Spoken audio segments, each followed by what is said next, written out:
بسم اللہ الرحمن الرحیم۔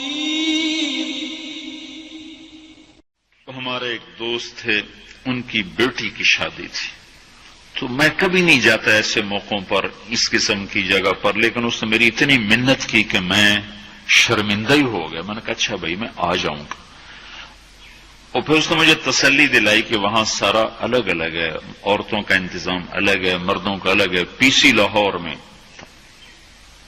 تو میں نے کوئی 30-32 برس کے بعد اس ہوٹل میں قدم رکھا، ماضی کے دھندلکوں میں جھانکتے کتنی صبحیں کتنی شامیں وہاں گزری ہوئی تھیں غفلت کی۔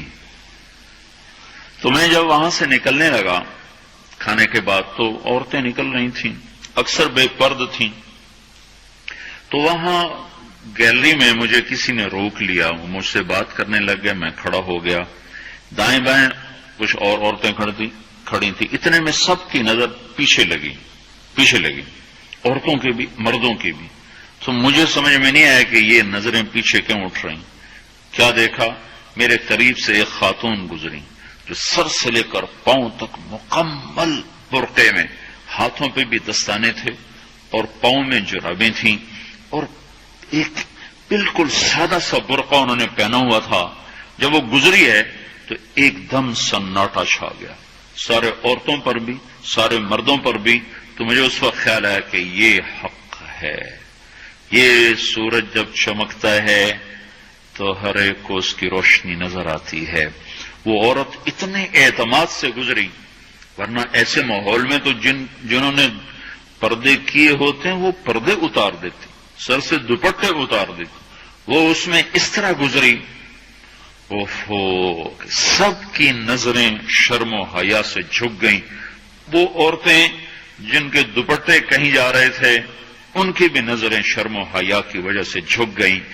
یہ مسلمان عورت کی پہچان ہے، یہ فاطمہ کی بیٹی ہے، یہ خدیجہ کی بیٹی ہے، یہ مغرب کی ننگی بیٹی نہیں ہے کہ جہاں ماں بیٹی کا تصور ختم کر دیا گیا ہے، اب وہ گندگی ہماری طرف پھینکنا چاہتے ہیں، وہ ہمیں یہ گند چاٹنے پر لگانا چاہتے ہیں، اور ہم اللہ کی منت کر رہے ہیں یا اللہ تو اس نظام کو توڑ دے۔ ہماری تو بے بسی ہے، ہماری بیٹیوں کے سر سے دوپٹے اتر گئے، کپڑے مختصر ہو گئے، عجب حال ہے۔ حیا پتہ نہیں کہاں ہی روٹ کے چلا گیا، نظر ہی نہیں آتا۔ پہاڑوں میں جا کے بھی ڈھونڈا، وہاں بھی نہیں ملا، صحراؤں میں گئے، دریاؤں میں گئے، کہیں نہیں ملا۔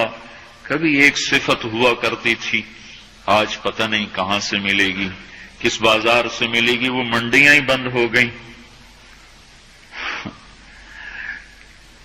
جس قوم کی بچیاں ناچ گانے کو اپنا شعار اور شوق بنا لیں، ان کی نسل سے اب خالد بن ولید نہیں پیدا ہو سکتے، ناچنے والے ہی پیدا ہوں گے، محمد بن قاسم نہیں پیدا ہو سکتے، طارق بن زیاد نہیں پیدا ہو سکتے۔